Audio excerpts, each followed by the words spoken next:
acerca da autoria, aliás, autoria não, acerca da própria forma do livro, estrutura do livro, que eu quero compartilhar com vocês aqui no texto História, Doutrina e Interpretação da Bíblia, de Joseph Angus, tá? Livros históricos da Sagrada Escritura, enumeração dos livros históricos. Então estamos adentrando livros históricos, acredito que seja interessante darmos uma observada no texto de Joseph Angus com relação a esses textos, tá? Com relação aos livros históricos.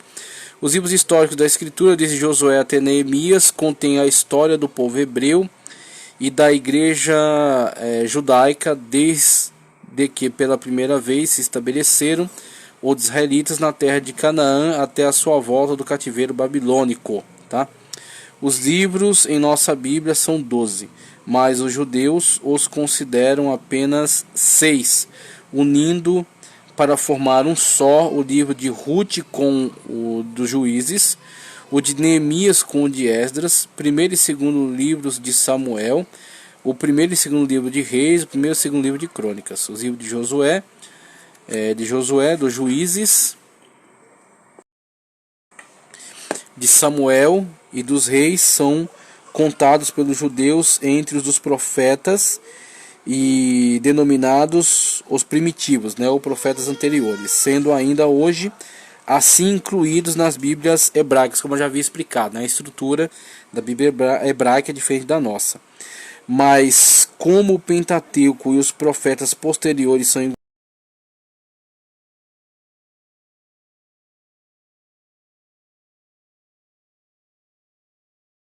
vê-se que não é bem precisa a moderna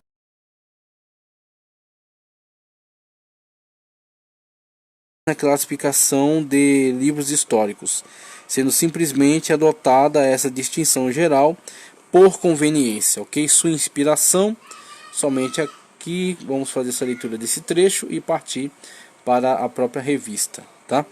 Os livros históricos da Escritura afirmam, como os restantes, uma inspiração divina. Alguns deles são designados pelos nomes dos grandes profetas, e os restantes evidenciam origem idêntica. Os atuais das nações judaicas foram conservados somente por pessoas nomeadas para esse fim, e os escritores mencionados na Escritura como autores da história sagrada são expressamente chamados profetas ou videntes. A história de Davi, por exemplo, foi escrita por Samuel, Natã e Gade. Está em 1 de Crônica 29 e 29. A de Salomão por Natã, Aías e Ido. 2 de Crônicas 9 e 29. Tá? A de Roboão por Semaías e Ido. 2 de Crônicas 12 e 15. A de Abias por Ido. 2 de Crônicas 13 e 22. A de Jeosafá por Jeú. 2 de Crônicas 20 e 34. 1 Reis 16, 1, e de Uzias e de Ezequias, com a inclusão provável dos reis intermediários por Isaías. Tá? Mesmo com relação a Israel, vários profetas foram sem dúvida encarregados de registrar o que ocorria naquele país rebelde. Então você tem aqui a gama de escritores que trabalharam nesse processo de registro textual deste período histórico ao qual estavam responsáveis. A parte narrativa da Escritura mostra sempre um perfeito conhecimento dos motivos secretos do homem e dos desígnios de Deus. Revela a misericórdia de Deus e os seus juízos nas mais claras predições. Então veja que o objetivo principal não é somente registro histórico, tá? O objetivo principal é a atuação da poderosa mão de Deus ao longo desse período. Então por isso você tem essas características peculiares que são da Sagrada Escritura. Exibe extraordinária imparcialidade e insiste em toda a parte por uma santidade prática. Os fatos registrados são citados em toda a Bíblia, apelando-se muitas vezes para a sua significação. As narrações dos mesmos foram recebidas do cânon hebraico, e tanto Jesus Cristo como os apóstolos a ele se referem por várias vezes. Que nesses escritos se mencionam outros documentos como depositários de informações mais amplas, e que alguns livros foram escritos ou compilados muito depois dos acontecimentos que descrevem. São fatos que não oferecem dificuldade alguma, e estão em conformidade com o que sabemos sobre o método geral da revelação, e isso explica a mistura ocasional de assuntos contemporâneos dos acontecimentos descritos com outros de origem manifestadamente posterior. Então você tem aí todo esse processo, né, de registro através desses diversos autores que foram para isso responsabilizados e que foram sendo conduzidos pelo Espírito Santo ao longo de todo esse processo de registro desses chamados livros históricos das Sagradas Escrituras, ok? Panorama do Antigo Testamento da FAESP. Então, a partir do conteúdo que já aproveitamos, né, tanto de Ellison, né, Conheça Melhor o Antigo Testamento, quanto de Angus, né, História, Doutrina e Interpretação, a gente apenas faz menção, né, aqui dos fatos relevantes que estão registrados aqui na nossa apostila, tá? Isso aqui já foi Deuteronômio. Vamos seguir adiante. Vamos seguir adiante aqui até históricos. Ok. Então temos aqui falando assim dos livros históricos. Livros históricos, material da FAESP, tá? Panorama do Antigo Testamento, Pentateuco e históricos. Vamos lá.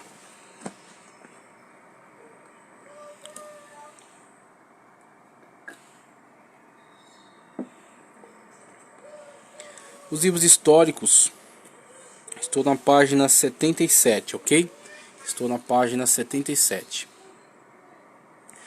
Os livros históricos consistem em uma coleção de 12 livros bíblicos. É a nossa organização de livros, ok? Começando com Josué, estendendo-se até Esther, tá? Eles cobrem um período de aproximadamente 1000 anos, começando no século XV a.C., estendendo-se até o século V a.C., retorno do cativeiro, né? Já contexto de Esdras e Neemias. Os fatos principais são assim divididos: conquista da terra, florescimento da nação de Israel, seu desenvolvimento, fortalecimento com a monarquia, divisão do reino, decadência, exílio, retorno e reconstrução. Então são as principais divisões, né, de todo o contexto de 1000 anos que é coberto pelos livros designados como livros históricos do Antigo Testamento. Josué e sua importância.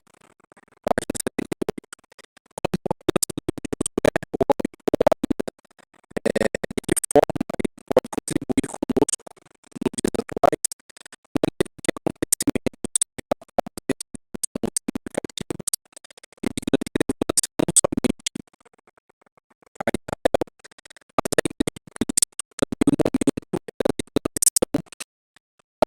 de Israel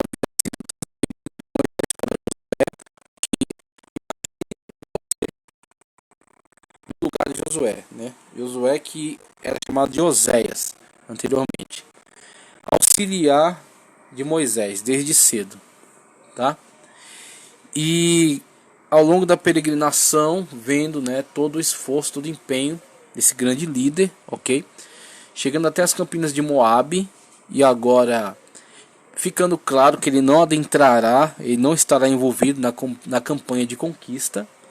Deus então ordena que ele transfira, né, para Josué essa liderança, porque ali ele vai morrer sendo seu corpo ocultado pelo próprio Deus, ok?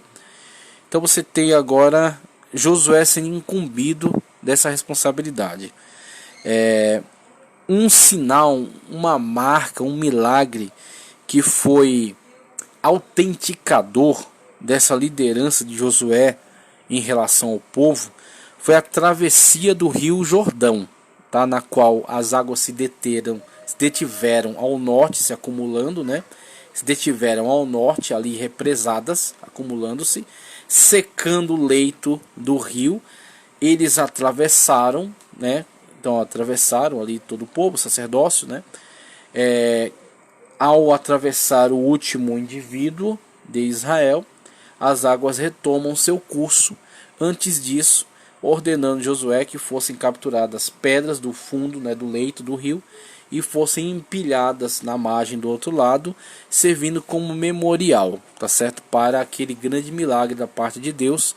Foi um memorial, e aquele ato miraculoso, sobrenatural da parte de Deus, foi a autenticação da liderança de Josué sobre as tribos de Israel. Então você tem aí uma tarefa colossal, né, sendo entregue aí a substituição deste grande líder, né, deste que falava com Deus face a face. Então você tem aí algo extraordinário, né? Além desse fato importante da transição, este livro registra a conquista da terra prometida, tratando-se de algo de elevada importância a Israel. Aqui, diante desse fato, acredito que seja relevante nós falarmos acerca de características textuais, textos descritivos e prescritivos, tá? Textos descritivos e prescritivos. Prescritivos, como um médico prescrevendo um remédio, o que você vai fazer? Ele te passa a receita, você compra e usa. Então é uma prescrição médica. Um texto prescritivo está dizendo para você o que você deve fazer. Não matarás continua valendo e sempre vai continuar valendo, tá?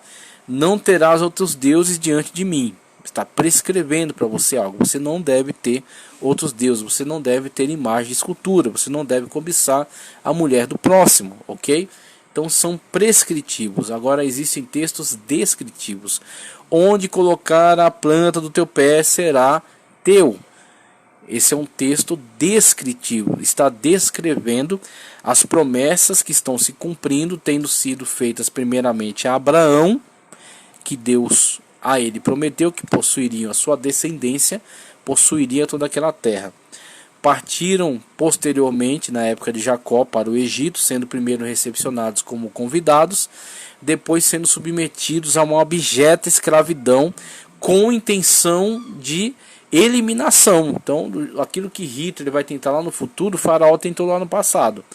Tá certo? O genocídio, o extermínio da nação de Israel que estava ali, dos hebreus. Vamos colocar assim, tá? A nação dos hebreus que estava ali. Deus os guardou, os livrou desse extermínio. Resgatou inclusive Moisés, né, de dentro desse processo de tentativa de extermínio. Salva ali naquele cesto, né, besuntado e tal. A filha de Faraó o recolhe, o cria na corte. 40 anos no Egito, 40 anos no deserto e 40 anos nesse processo de libertação até chegar às campinas de Moabe, tá? Então você tem a situação de textos que estão em Josué e que são descritivos, estão descrevendo o poder de Deus ao longo da história. Deus agiu em relação a Israel. Como Deus eliminou esses povos diante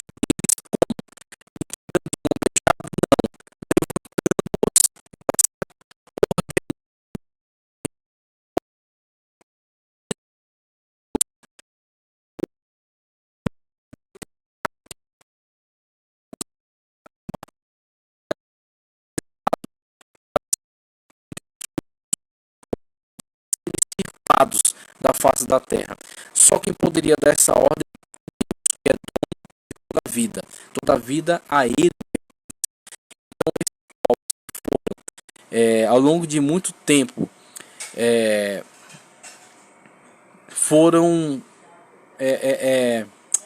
vamos dizer evangelizados, tá? Mas não é bem essa palavra, mas tiveram a referência. Deus trouxe lá da Mesopotâmia, de Ur dos Caldeus, trouxe Abrão para peregrinar no meio deles. Abrão edificou muitos altares, adorou ao Deus verdadeiro, que não é exemplificado por imagem de escultura, ok? Houve um sacerdote entre eles, Melquisedeque, ok? Esteve entre eles. Isaac permaneceu fiel ao Deus que havia conhecido por meio do seu pai. Jacó posteriormente, mesmo com todas as situações que ele vivenciou, mas esteve também ali entre eles, ok? E mesmo assim eles não se atentaram para a adoração ao verdadeiro Deus, que estava sendo adorado ali entre eles. E os altares que foram edificados também como exemplo da verdadeira adoração ao verdadeiro Deus. Eles não deram qualquer tipo de atenção. Então o povo parte dali e agora retorna para conquistar aquela terra. E Deus decreta dos altos céus que aqueles povos foram anatematizados. Tá certo? Tem que ser eliminados, porque Deus assim o decretou e Deus é o autor e o dono de toda a vida. Só ele poderia decretar isso. Então Israel não é melhor do que nenhum povo. Israel foi escolhido por Deus como sua nação, Deus é o Deus deles enquanto estiverem fiéis ao pacto, ok? E é esse mesmo Deus que escolheu Israel entre os povos, que ordena que esses povos sejam eliminados e Israel seja inserido naquela terra. Porque Deus é o dono de todas as vidas, e é o dono de todas as terras, e é o dono de toda a criação. Então temos aí a situação na qual Deus, no seu poder, na sua autoridade, assim ordena e assim deve ser feito. Israel, em algum momento, se engaja para cumprir essa ordenança divina, mas infelizmente falha, deixando muitos daqueles povos no meio da terra, o que vai incentivá-los à apostasia, à adoração desses falsos deuses, para Deus, o que dá a tragédia. Tá? Então você tem somente para entendermos textos prescritivos e descritivos aqui no livro de Josué, que dizem para você que Deus agiu assim nessa época. Mas isso não necessariamente significa que você deva tomar como referência direta para a sua ação, mas você deve olhar para eles como um exemplo de como Deus agiu e de como Deus pode agir ainda hoje. Deus pode agir.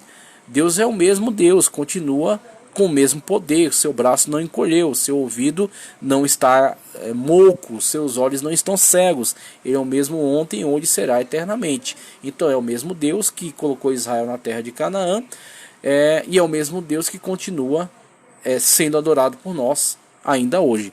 Só que Deus age da mesma maneira? Não necessariamente. Então você tem hoje uma nova aliança, você tem uma nova situação. Então, por que eu estou dizendo isso? Porque muitas pessoas fazem uma leitura, perdão da palavra, uma leitura burra do texto bíblico, pensando que só porque está escrito daquela maneira será aplicado dessa maneira hoje, e não necessariamente. Você tem que entender o que é um texto prescritivo, inclusive para nós, tá? E o que é um texto descritivo, que está dizendo para nós que Deus agiu desta maneira naquela situação. Que Deus continua sendo o mesmo Deus, mas que Deus exige de nós, muitas das vezes, uma nova postura, uma nova situação diante da nova aliança na qual nós estamos vivendo. Por isso que nós temos que entender qual será o benefício da leitura de Josué para nós. Ver como Deus de fato agiu poderosamente e como o seu poder continua sendo o mesmo. E entender a importância de Israel, da história de Israel e de todo esse contexto que terá um desdobramento, inclusive, para períodos posteriores, períodos escatológicos, né? Quando promessas que ainda não se cumpriram ainda vão se cumprir, como por exemplo toda a extensão da terra que foi prometida a Abraão. Toda a extensão territorial que foi prometida a Abraão não foi conquistada nem na época de Salomão, ok? Então Salomão chegou próximo de alcançar tudo isso. Salomão conseguiu estender influência até próximo do Eufrates, tá? Só que domínio de fato será visto na época do milênio, quando Jesus Cristo se assentar e reger as nações com cetro de ferro. E agora todo aquele território, desde o rio do Egito até o Eufrates, será administrado diretamente por aquele que se sentará no trono de Davi, tá? E reinará sobre todos os povos e todas as nações. Então você tem essas situações aí que é interessante nós destacarmos, tá?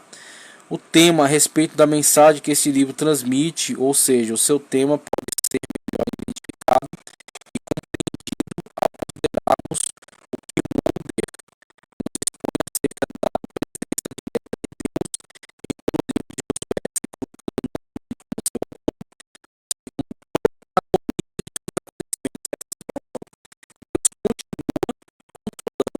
corpo, então você tem a situação em que muitos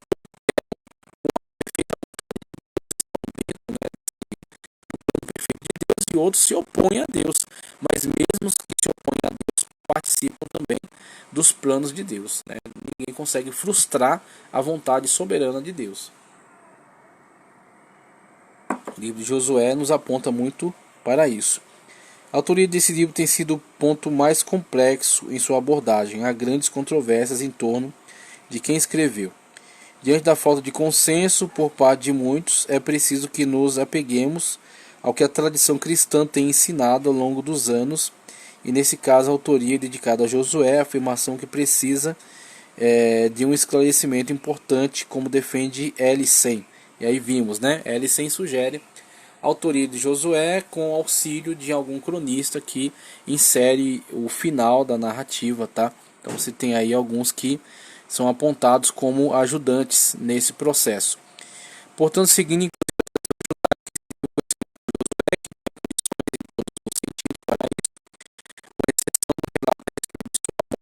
de acordo com alguns estudiosos, possivelmente foi escrito por Eleazar ou seu filho Finéias, ou até mesmo o próprio Samuel. Então, é apontado aí essas possibilidades para aqueles que acrescentaram a descrição acerca de sua morte, tá? Como temos feito até aqui, continuaremos tendo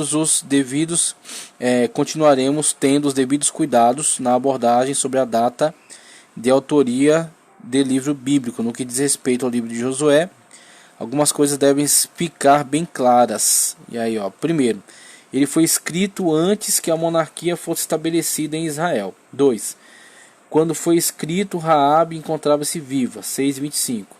Depois de considerar a idade que Josué tinha quando escreveu este livro, Stanley Ellison nos auxilia novamente ao escrever. A data pode ser calculada em 4.005, calculado como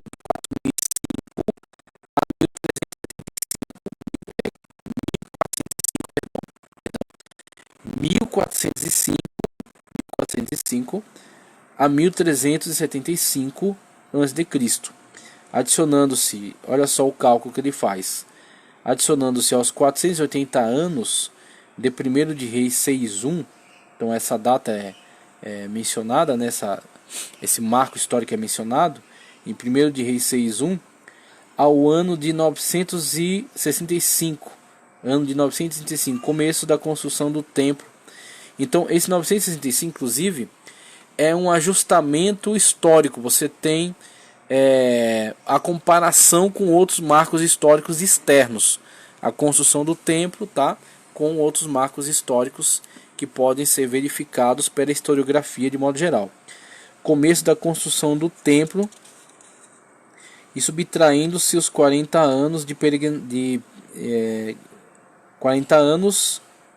peregrinação, ok. As escavações arqueológicas de John Gustandi, sim, isso aqui a gente viu já no livro de Ellison, né? A gente já leu as informações lá. Então, entre 1405 e 1375 a.C.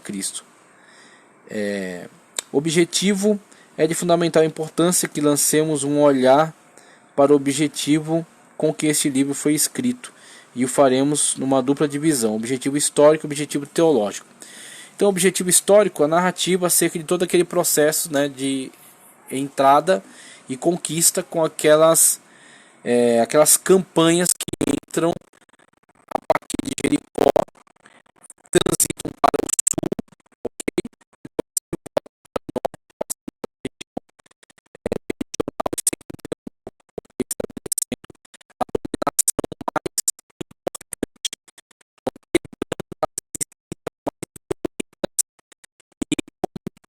as tribos, os seus territórios e a responsabilidade de se imporem em seus territórios. E as tribos terão maior ou menor sucesso nesse trabalho. Infelizmente, algumas não terão muito sucesso, sofrendo a influência dos povos que permanecem nesses territórios e são má influência, levando-os à adoração de deuses pagãos, né, de deuses falsos. Por trás de todo um falso deus há um demônio. Então você tem a adoração desses demônios que permanecem nessa região, que levam o povo à apostasia, tá? E da apostasia a destruição, né, que se seguirá. Teológico, o livro de Josué tem muitas lições teológicas pelas quais podemos aprender grandes lucros espirituais e práticas. Entretanto, apresentaremos aqui algumas das principais. Início utilizando-se da tipologia. O nome de Josué, salvação do Senhor, então associado ao nome do Senhor Jesus, tá? Então, o nome de Josué associado ao nome do Senhor Jesus. Outro objetivo desse livro encontra-se na relação entre a conquista de Canaã com os milagres que ocorreram nesse processo e naturalmente como fruto da obediência do povo a Deus. Acerca disso leiamos, ok? Então, outro referencial que ele pega, a obediência do povo a Deus. Esse é um referencial que é atemporal. Sempre que nós nos submetemos à vontade soberana de Deus e estamos no centro da sua vontade, gozamos também de importantes conquistas, conseguimos também importante sucesso para a nossa vida espiritual e não somente espiritual, para a vida de modo geral, ok? Então esse é um importante referencial que é atemporal, serve para Israel, serve para hoje, serve para todas as épocas. Perceba que as palavras expostas acima apontam para três grandes verdades teológicas referentes ao livro de Josué, sendo elas: 1. A relação da conquista de Canaã com os milagres, tá? Em demonstração à confirmação de Deus. Primeiro, né? Vamos colocar aqui, o fato de Deus haver ordenado que aqueles povos fossem eliminados e Israel entrasse aquela terra e dominasse todo aquele território. Só Deus poderia dar essa ordem, né? Deus, na sua soberania, elimina aqueles povos e ordena Israel que perpetue a conquista, ok? Trabalhando juntamente com eles nisso, não entregando simplesmente de mão beijada, porque isso não seria um processo educativo para eles. Eles precisam conquistar a terra, eles precisam entender que eles lutaram por aquela terra, que aquela terra requereu deles esforço, tá certo? Submissão a Deus, né? E esforço para que pudessem se impor e conquistar aquele território que foi dado por Deus a ele. A importância da obediência do povo a Deus, o verdadeiro propósito de milagre, demonstrando também em uma tipologia com a igreja, elevar os povos a reconhecer a grandeza de Deus. Ok, muito bem. E aí você passa aqui a estes próximos tópicos que fala esboço do livro de Josué, que na verdade a gente já viu, está sendo no livro de Élicim, conquista de Canaã, trabalhos preparatórios à passagem do Jordão, você tem a circuncisão daqueles que eram filhos dos que pereceram na peregrinação do deserto. Até preguei sobre isso uma vez, a necessidade de reavaliar nossa comunhão com Deus, nosso culto a Deus, nossa caminhada no Evangelho.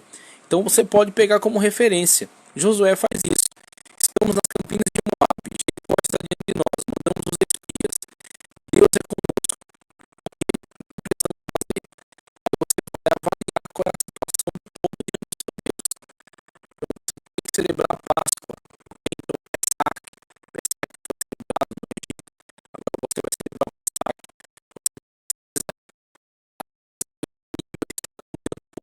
Deus, ele percebeu que há necessidade de circuncisão, ok? Né? Essa forma de comunhão, essa forma de culto. Então você tem aí os descendentes daqueles que pecaram contra Deus, murmuraram, até blasfemaram em alguns momentos contra Deus, na construção do bezerro de ouro, né?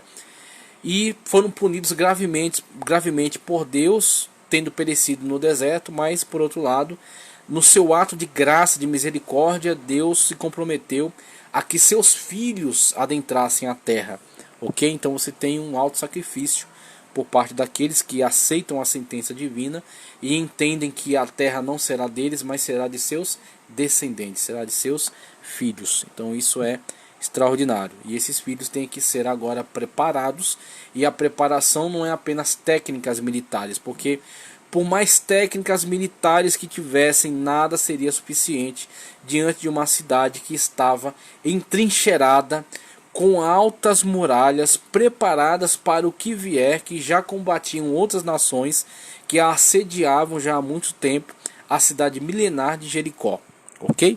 Técnicas militares não seriam suficientes, então você tem a necessidade imprescindível da intervenção divina. A intervenção divina vem na fidelidade, tá? Na comunhão para com Deus, na submissão a Deus, na obediência às suas ordens. 7 voltas, no sétimo dia 7 voltas, 7 voltas, tá certo? E no sétimo dia 7 voltas para aquele dia, tocar as trombetas, e Deus operou o milagre, trazendo as muralhas abaixo. As muralhas não caíram para frente nem para trás, elas desceram para o solo. Se caísse para frente, atingiria os exércitos; se caísse para dentro, prejudicaria aquilo com o qual eles poderiam se beneficiar. As muralhas caíram diante deles, né? Desceram diante deles, eles adentraram, eliminaram porque ela estava, exceção para a sua família, a sua janela, você tem uma tipologia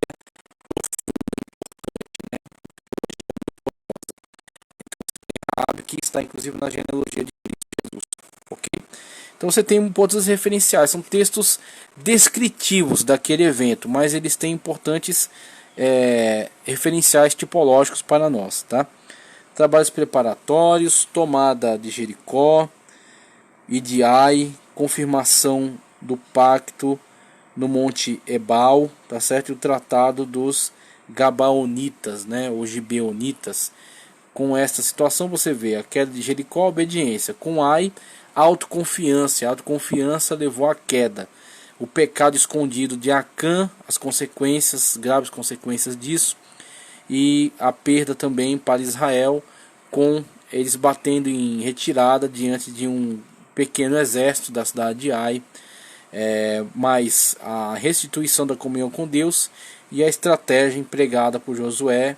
Parte do exército atrai o povo de Ai, que estava autoconfiante. Quando eles saem da cidade, parte que estava escondida adentra, queima a cidade. Aquilo cria uma desestabilização daqueles que estavam perseguindo os israelitas, que estavam como isca. Eles ficam então no meio entre duas frentes de batalha e são então eliminados, né? A estratégia de guerra empregada por Josué nesse contexto. Ebal, que aí você tem um referencial visual, né, para as leis de Deus que são colocadas ali, as bênçãos e as maldições. E eles, é interessante esses gibeonitas ou gabaonitas, como é colocado aqui, mesmo tendo sido enganado, Josué foi enganado ali, os líderes que estavam com ele, né, os gibeonitas, os gabaonitas fingindo serem povos que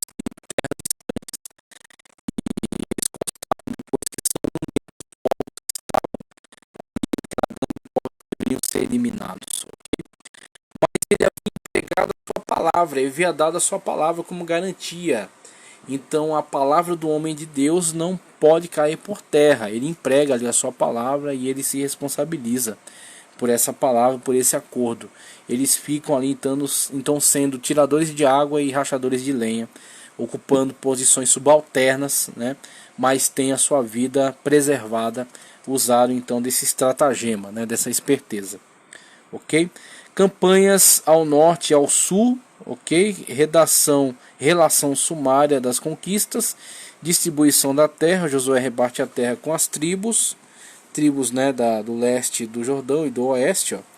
Herança das tribos a oeste do Jordão, chamada Transjordânia, meia tribo de Manassés, Gad e Ruben, né, que inclusive alegam que tinham muitos animais e que era interessante para eles aquelas terras, né.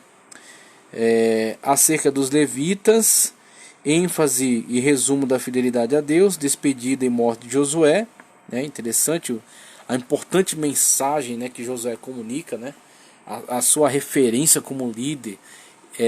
Eu e minha casa serviremos ao Senhor. Essa frase ecoa pela história, né?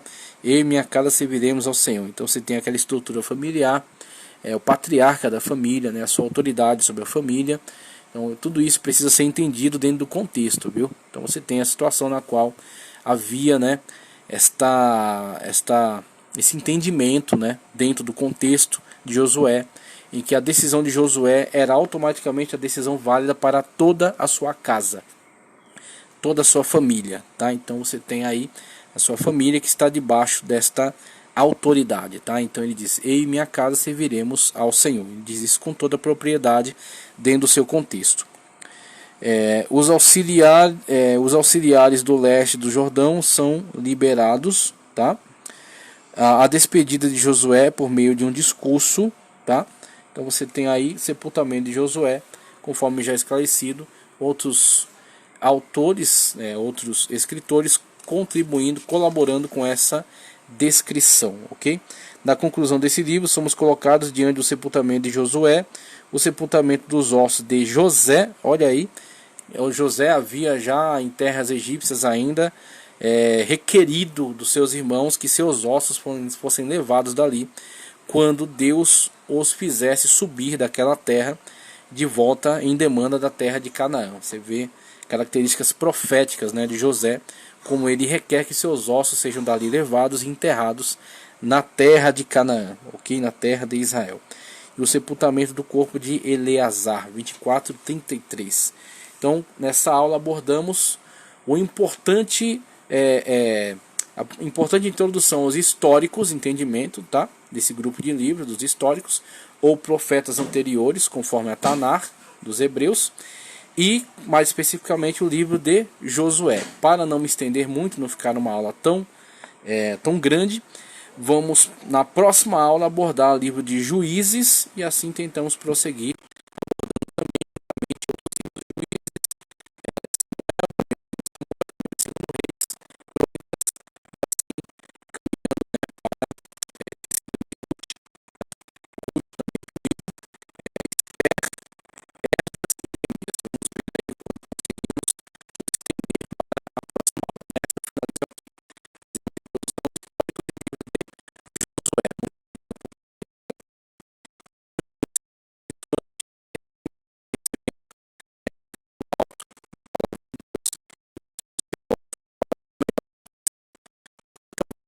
Compartilhe, inscreva-se no canal e vamos junto caminhando ao longo do conhecimento.